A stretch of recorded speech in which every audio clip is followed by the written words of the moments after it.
예, 여러분 반갑습니다. 건축시공학 1 14주차 강의를 시작하겠습니다. 14주차 강의는 제18장 철근 콘크리트 공사에 있어서 각종 콘크리트에 대한 내용이 되겠습니다. 제일 첫 번째 레드믹스드 콘크리트가 되겠습니다. 콘크리트 전문 공장에서 주문자에게 필요에 따라 운반하여 사용하는 콘크리트로서 레미콘이라고 보통 이야기를 합니다. 종류로서는 세 가지가 있는데 센트럴 믹스드 콘크리트, 슈링크 믹스드 콘크리트, 그 다음에 트랜십 믹스드 콘크리트 이렇게 되겠습니다. 제일 첫 번째 센트럴 믹스드 콘크리트는 믹싱 플랜트에서 고정 믹스로 완전히 비빈 것을 에지데이트 트럭으로 운반하는 것을 이야기하고, 슈링크 믹스드 콘크리트는 믹싱 플랜트에서 고정 믹서로 어느 정도 비빈 것을 에지데이트 트럭으로 실어 운반 도중에 완전히 비비는 것을 이야기합니다. 트랜십 믹스드 콘크리트는 트럭 믹서에 모든 재료를 공급받아 운반 도중에 비비는 것입니다. 좀 더 쉽게 표현하면 센트럴 믹스드 콘크리트는 공장에서 완전히 비벼서 운반만 하는 것, 슈링크 믹스드 콘크리트는 공장에서 재료를 섞어서 반 비빈 후에 운반 도중에 반을 비비는 것을 이야기합니다. 마지막 트랜스 믹스드 콘크리트는 공장에서는 재료만 공급받고 운반 도중에 완전히 비비는 것을 이야기합니다. 세 가지를 구분해서 여러분들이 알고 계셔야 되겠습니다. 다음 레드 믹스드 콘크리트, 소위 말하는 레미콘의 특징으로서는 현장 내 재료 적치가 불필요하고 비빈 작업이 불필요합니다. 공사 추진이 정확하고 균일한 품질 확보가 가능합니다. 타설 수량에 따라서 조절이 가능하고 소요량이 정확하게 사용이 되겠습니다. 단점으로서는 운반 시간에 제한을 받게 되고 운반 도중에 재료 분리 우려가 있고 현장과 생산자의 긴밀한 협의가 필요한 단점을 가지고 있습니다. 공장의 선정으로서는 레미콘 공장 선정 시의 주의사항으로서는 제일 중요한 것이 운반 시간입니다.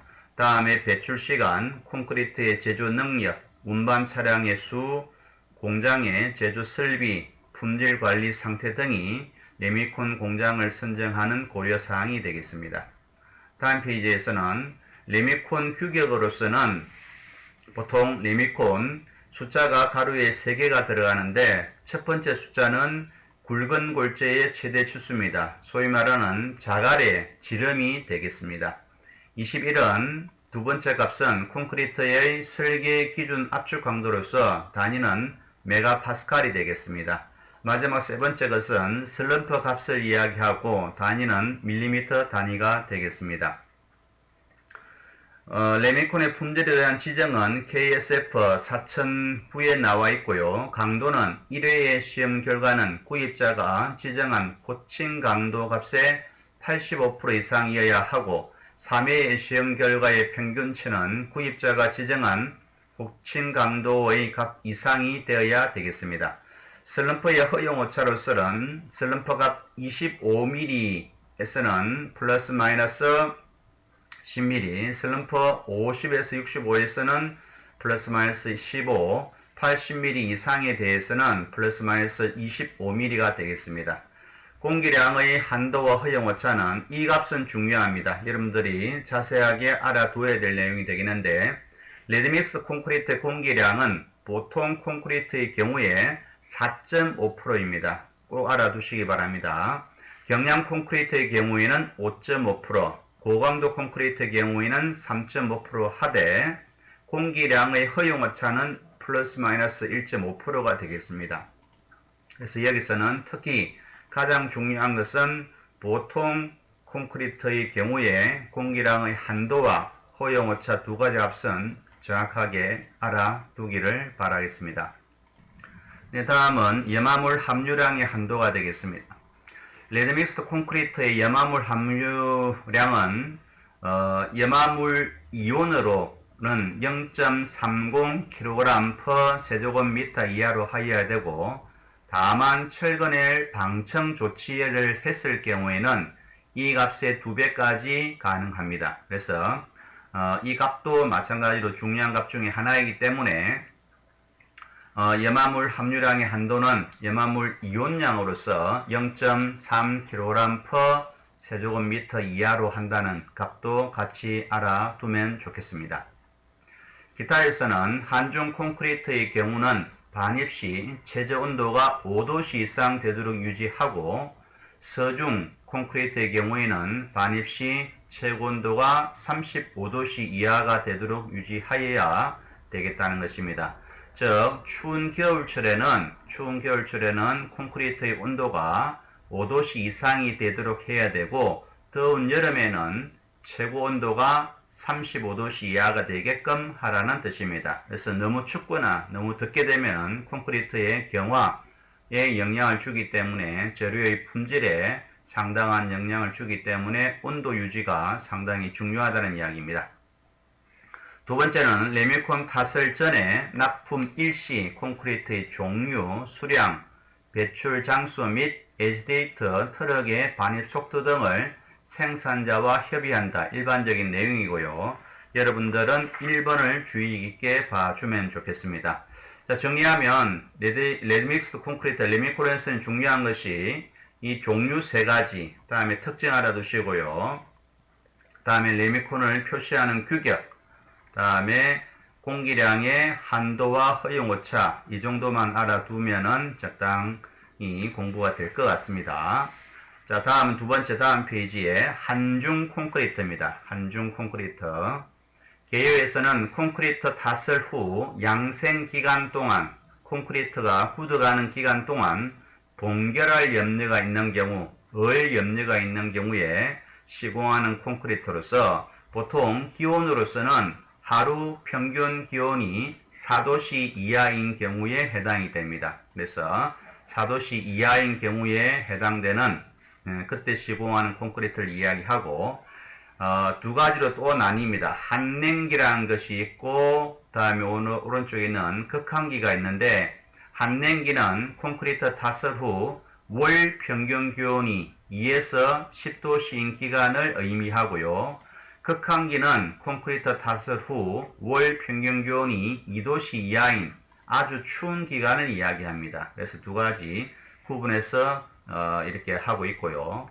문제점은 제일 첫 번째, 날씨가 춥기 때문에 콘크리트가 굳어지는 속도도 느리고 물이 염려도 있습니다. 그래서 수화 반응이 지연되어 콘크리트의 응결과 강도 발현이 늦어진다는 이야기입니다. 온도가 낮아지게 되면은 콘크리트가 굳어지는 속도가 늦어지고 그로 인해서 응결도 늦어지고 강도가 나타내는 시기도 늦어진다는 뜻입니다.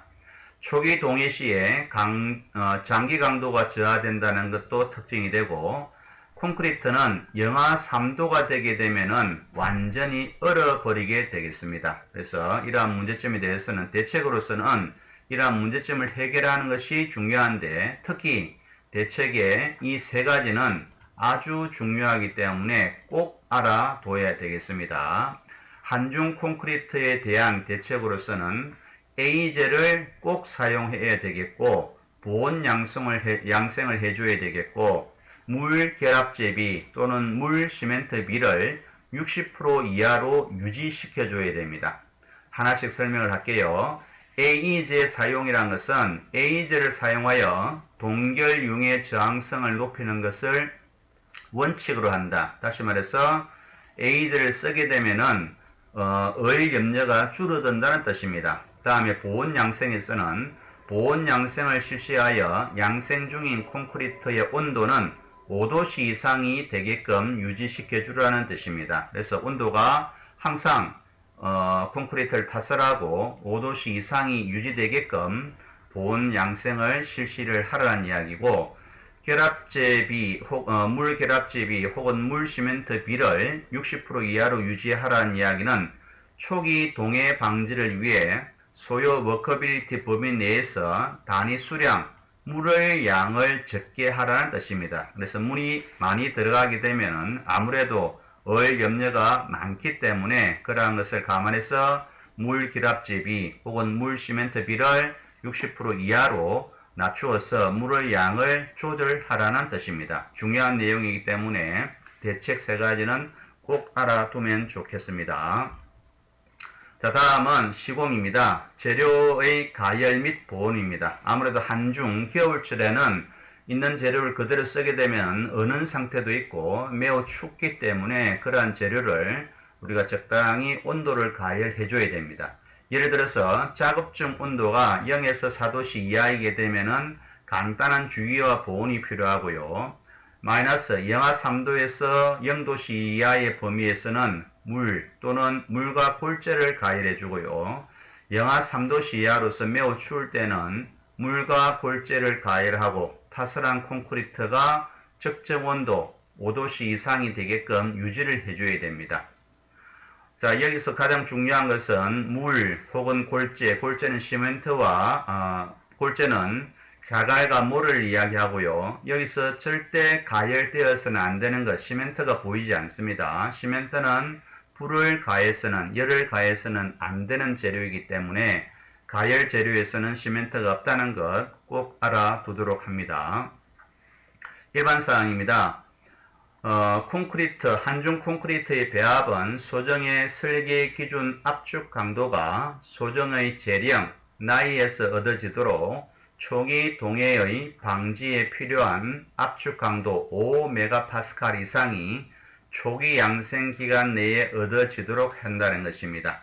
이 말은 무슨 말이냐면 우리가 콘크리트에 필요한 강도를 설계 기준 압축 강도라고 이야기하는데 이것은 추운 겨울철에는 쉽게 이 강도가 나타나지 않기 때문에 초기 동해 방지에서 필요한 압축 강도 5MPa 이상이 되는 것을 확인을 하라는 뜻입니다. 그래서 보통은 건축에서는 콘크리트의 설계 기준 압축 강도가 24MPa이 보통 많이 쓰이고 있습니다. 다음은 315페이지로 넘어가겠습니다.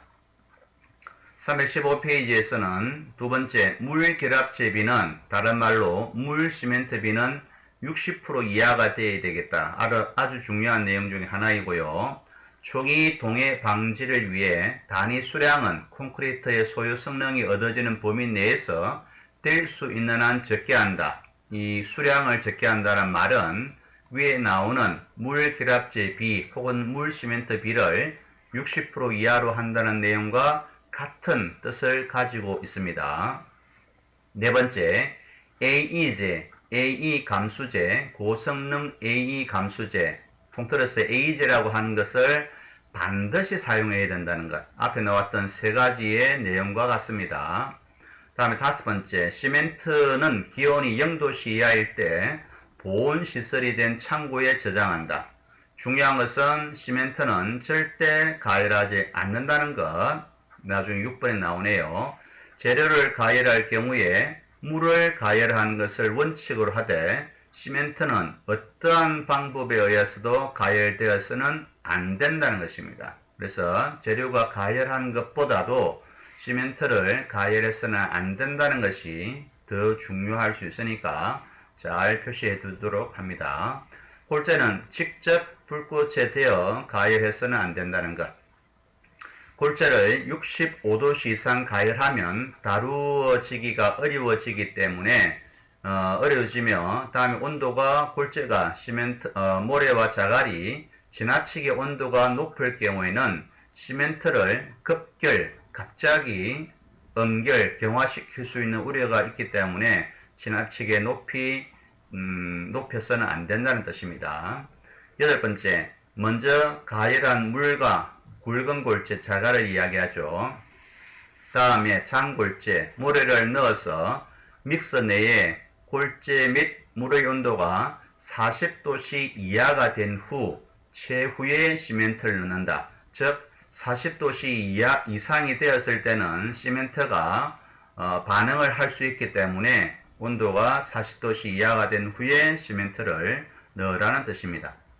타설 시에 콘크리트의 온도는 5에서 20도씨의 범위가 적당하고요.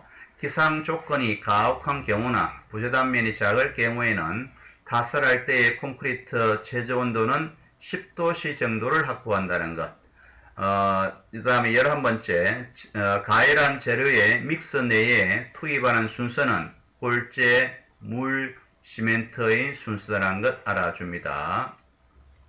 자, 여기서 중요한 것은 2번 물 결합제비, 물 시멘트비가 60% 이하라는 것, 다음에 A제를 반드시 사용한다는 것, 다음에 시멘트는 어떠한 방법에 의해서도 가열해서는 안 된다는 것, 다음에 재료의 투입 순서는 골재, 물, 시멘트 순이라는 것, 이 정도 알아두면 좋을 것 같습니다.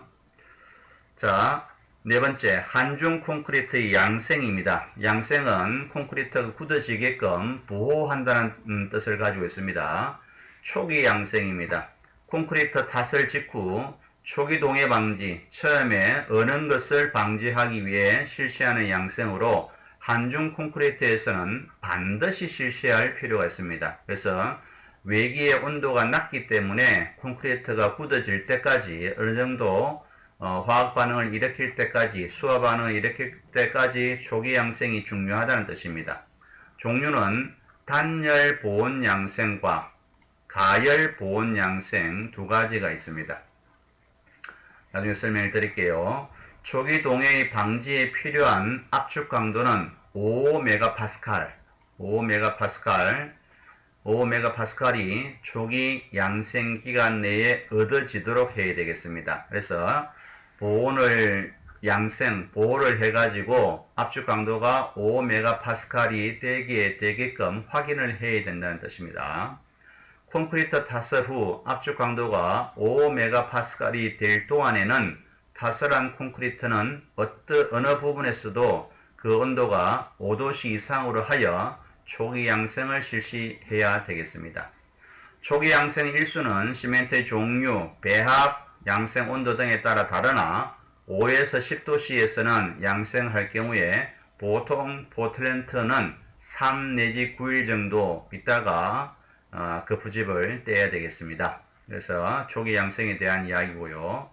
자, 보온 양생입니다. 아까 제가 잠깐 제목만 이야기했는데 단열 보온 양생이 있고 가열 보온 양생이 있습니다. 두 가지에 대한 이야기입니다. 초기 양생 이후에 소정의 강도를 얻기 위해 실시하는 양생으로 급열 양생, 다음에 단열 양생, 피복 양생 및 이들을 복합한 방법입니다. 급열 양생은 다른 말로 가열 보온 양생이라 그러고 단열 양생은 다른 말로 단열 보온 양생입니다. 다음에 피복 양생, 이렇게 세 가지 크게 범주로 나눌 수 있겠습니다. 다음 페이지입니다.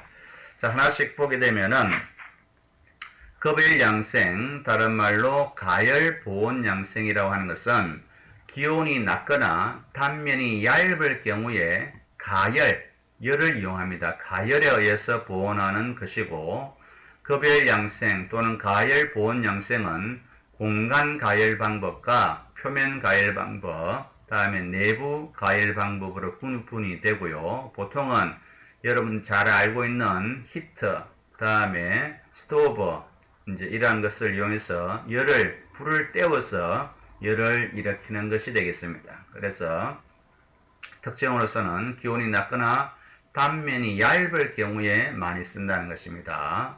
다음에 단열 양생 혹은 단열 보온 양생은 단열성이 높은 재료로 콘크리트 주위를 감싸 시멘트의 수화열을 이용해서 보온하는 것. 자, 무슨 말씀이냐면 시멘트 자체가 콘크리트가 굳어지면서 자체적으로 열이 발생합니다. 그 열을 수화열이라고 이야기하는데 그 열을 밖으로 보내지 않고 안에 가두어서 그 열을 이용해서 양생하는 것을 단열 양생, 단열 보온 양생이라고 합니다. 마지막에 피복 양생은 초기 양생 기간 동안 최저 기온이 영하 3도씨보다 높은 경우에 시트 등을 이용해서 간단히 피복, 바깥을 감싸버리는 것을 이야기합니다. 피복하고 보온하는 방법을 이야기합니다. 그래서 세 가지 양생 방법에 대해서 이야기가 있었고 내용을 좀 알아두면 좋겠습니다. 자, 다음은 서중 콘크리트입니다. 자, 앞에 한중 콘크리트가 추운 겨울철에 타설하는 콘크리트라 그러면은 서중 콘크리트는 더운 여름철에 타설하는 콘크리트가 되겠습니다. 그래서 개요에서 하루 평균 기온이 25도씨를 초과하는 경우에 시공하는 타설하는 콘크리트가 되겠고요. 서중 콘크리트 혹은 서열기 혹은 하절기 콘크리트라고도 합니다. 자, 더운 여름철이다 보니까 내 외부의 온도 차이도 발생할 수 있고요. 콘크리트가 갑자기 굳어지는 그러한 문제. 콘크리트는 자연적으로 굳어지면서 열이 발생하는데 그 열과 더불어서 외기의 열과 함께 되게 되면은 지나치게 온도가 높아지기 때문에 그러한 문제점이 될 수 있고 그것을 해결하는 것이 대책이 되겠습니다. 자, 먼저 문제점으로서는 또 다른 말로서는 더운 여름철에 콘크리트의 기온 상승 시의 문제점입니다. 1번 고온으로 슬럼프가 저하되고 동일 슬럼프를 얻기 위해서 단위 수량이 증가됩니다. 다음에 연행 공기량의 감소하고 다음에 공기량 조절이 쉽지 않습니다. 다음에 콜드 조인트의 발생이 쉽고 표면 수분의 증발에 의해서 균열과 온도 균열이 발생할 수 있고 장기 강도 저하와 그 다음에 콘크리트 표면부의 밀실성 저하가 있습니다. 자, 이것은 제일 첫 번째 고온으로서 열이 올라가게 되면 슬럼프 저하, 슬럼프가 값을 쉽게 표현하면은 먼저 굳어지기 때문에 물이 증발해서 굳어지기 때문에 슬럼프 값이 떨어져 버립니다. 다음에 그 동일 슬럼프를 얻기 위해서 물기를 더 낮춰야 되기 때문에 콘크리트에 물을 더 붓게 되는 단위 수량이 증가되는 결과가 되겠습니다. 다음에 열이 높아지면은 그 속에 있는 콘크리트 속에 있는 공기가 많이 없기 때문에 보통 공기 방울이 터져버린다고 이야기합니다. 그래서 공기량이 감소하고 공기량 조절도 쉽지 않다는 건요. 다음에 콜드 조인트, 이 더위로 인해 가지고 콘크리트 탔을 전후에 따라서 그 연결 부위에 조인트 이염이 발생할 수 있고, 다음에 표면 수분이 증발하여서 균열과 온도 균열이 발생이 될 수 있다는 이야기입니다. 그래서 어찌됐든 더운 여름철에 열로 인해 가지고 콘크리트에 생길 수 있는 문제점, 쉽게 표현하면 물은 쉽게 증발하기 때문에 슬럼프 저하가 생기고 공기량은 열이 올라가게 되면 공기 방울이 쉽게 터져 버린다는 것, 그 다음에 표면에 있는 수분이 증발해서 균열이 발생하기 쉽다는 것, 이러한 것들 위주로 알아주면 좋겠습니다. 네, 다음은 317페이지입니다. 다음 페이지가. 자, 대책입니다. 더운 여름철에 타설하는 콘크리트를 어떻게 우리가 다루어야 하는 것인가 하는 겁니다. 구분원에서는 배합, 다음에 운반 및 타설, 양생 이렇게 과정별로 구분을 해 두었습니다. 먼저 배합을 할 때에는 단위 강도나 워커빌리티 범위 내에서 단위 수량과 시멘트량을 적게 해줘야 되겠습니다. 다음에 소요 강도와 워커빌리티를 확보하면서 단위 수량을 감소시키는 방법으로는 감수제, 고성능 감수제, 유동화제를 사용한다는 것, 기온이 10도씨 증가할 때 단위 수량은 2 내지 5% 정도 증가합니다. 그래서 기온이 올라가게 되면은 아무래도 더운 여름철이다 보니까 콘크리트도 물의 양이 더 증가하게 된다는 뜻입니다. 보통 소요 슬럼프는 180mm 이하로 하게 됩니다. 운반 및 타설에서는 비빈 콘크리트가 변화하지 않도록 빨리 운반하여 타설합니다. 그래서 콘크리트가 열에 의해서 변화되지 않게끔 그 운반 시간을 전략하라는 뜻입니다.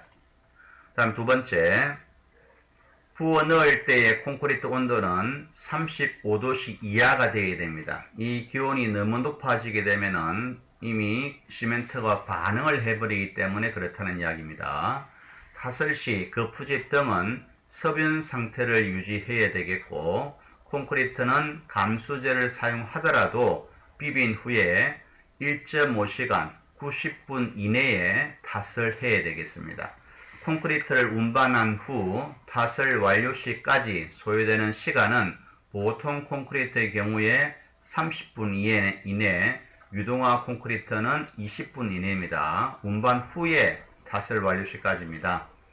양생은 콘크리트가 탓을 된 후 콘크리트 표면이 건조하지 않도록 표면에 있던 물이 증발이 빠르기 때문에 표면이 건조하지 않도록 해줘야 되겠고, 콘크리트 탓을 후 24시간 이상 습윤 상태를 유지하고, 하루 동안 습윤 상태를 유지하고 5일 이상 양생이라는 것은 보호하라는 뜻입니다. 이렇게 해줘야 되겠다는 이야기입니다. 그래서 보게 되면은 배합에 대해서, 운반 및 타설에 대해서, 양생에 대해서인데, 어쨌든 더운 여름철에 타설하는, 시공하는 콘크리트이기 때문에 수분의 증발에 대해서 혹은 기온의 상승에 따라서 시멘트가 반응을 빨리 하기 때문에 그러한 것에 대한 대책이 되겠습니다. 1교시는 여기까지 하도록 하겠습니다. 다음 시간에 뵙겠습니다.